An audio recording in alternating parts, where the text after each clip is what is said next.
Here are my top 5 plugins that you're going to want to know how to use. These aren't going to be specific plugins because we all use different DAWs. These are just going to be general plugins like reverb, compression, etc. I will eventually be going into greater detail and showing you some examples on how these work on my YouTube channel, so go ahead and subscribe with the link in my bio. We are 89 away from 1,000.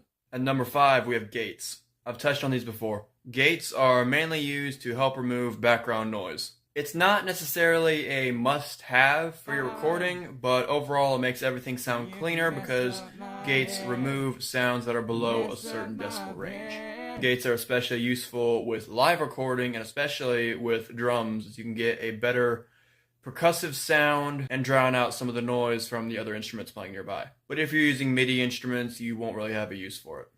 At number 4, I have Auto-Tune plugins. This is specifically a vocal plugin, but it is a must-have, especially for harmonies and background vocals. When you're dealing with harmonies or background vocals, and one of the harmonies does not sound perfectly in tune, that kills the entire harmonic structure. And plus, studio recordings are so, quote, perfect that our ears are kind of accustomed to hearing perfectly pitched vocals. So when it comes to vocals, backing vocals, and harmony vocals, Auto-Tune will forever be your best friend. At number 3, I have equalization, or EQ. EQ is best used whenever you want to bring out a specific quality in a sound. Like, for example, you want your kick drum to boom more. You want your bass to sound more like bass.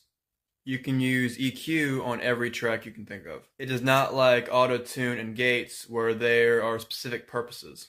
Even though there is a purpose for EQ, it can be used on all tracks to fulfill that purpose. And also EQ can help you bring out different frequencies in your mix that are drowned out by other sounds. At number 2, I have reverb, because we are always in a space. Like right now, when you hear me talking, I'm in a space. But if I talked into a microphone, the microphone would cancel out that space, so you would not be able to hear the room acoustics. And reverb's job is to add those acoustics back. And it can also get rid of dry areas as well, connecting the sound. You would generally want to use reverb on every single track that you have, because nobody really wants to hear dry anything, honestly. With the exception of drum machines, because you typically don't hear those in a, quote, space. If your performance sounds a little dry and is just lacking something, add some reverb and it'll probably fill it out. At number 1, I have compressors and limiters, because typically you'll find both of them in the same plugin. You could put the top 3 in any order and it would be a good list. That's how useful these 3 plugins are. Compressors control the dynamic range of a song, meaning how loud and how soft. Compressors just overall make your recording sound smoother. You would use a compressor on every single track, but when you master, occasionally you use more than one. Like in your master track, you could use a compressor first, and then an EQ, and then use a compressor again. And then the limiter will be the last thing you use. A limiter is essentially a brick wall.